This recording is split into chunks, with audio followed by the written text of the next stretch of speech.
SSMB 29 నుండి కొత్త update. Rajamouli Mahesh Babu కాంబోలో తెరకెక్కుతున్న సినిమా నుంచి మరో అప్డేట్ వచ్చింది.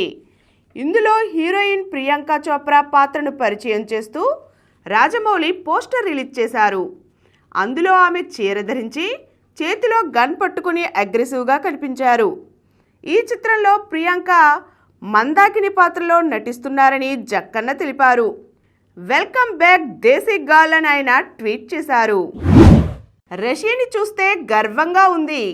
విజయ్ దేవరకొండ కెరీర్ పీక్స్లో ఉన్న సమయంలో ఇలాంటి స్క్రిప్ట్ ఎంచుకోవడం గొప్ప విషయం అంటూ the girl friend movie success మీట్లో హీరో విజయ్ దేవరకొండ రష్మికను పొగిడారు.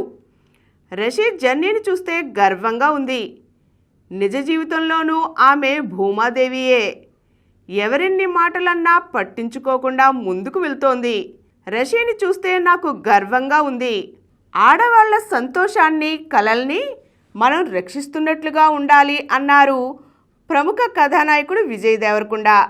విజ్జు ముందు నుంచి ఈ మూవీని ప్రోత్సహించారని, ప్రతి ఒక్కరి జీవితంలో ఓ విజయ్ దేవరకొండ ఉండాలని రష్మిక బదులిచ్చారు. ఈ సక్సెస్ మీట్లో హీరోయిన్ రష్మిక ఎమోషనల్ అయ్యారు.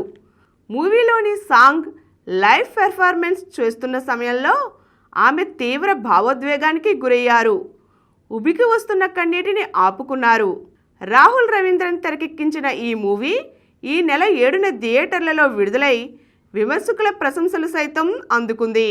ఈ సినిమాలోని పాటలకు రాఖేందు మౌలి లిరిక్స్ ఇవ్వగా హేషం అబ్దుల్ మ్యూజిక్ అందించారు. ఈ కార్యక్రమం మీకు ఎంతో నచ్చింది కదా. ఇటువంటి మరిన్ని వీడియోల కోసం అనతి కాలంలోనే 20 కోట్లకు పైగా వ్యూస్ సాధించిన సమరం ఛానల్ సమర్పించు సమరం సినిమా స్క్రీన్ ఛానల్కు సబ్స్క్రైబ్ చేయండి, లైక్ చేయండి, మీ ఫ్రెండ్స్కి షేర్ చేయండి. అలాగే ప్రక్కనున్న గంట సింబల్ని ప్రెస్ చేయడం మర్చిపోకండి.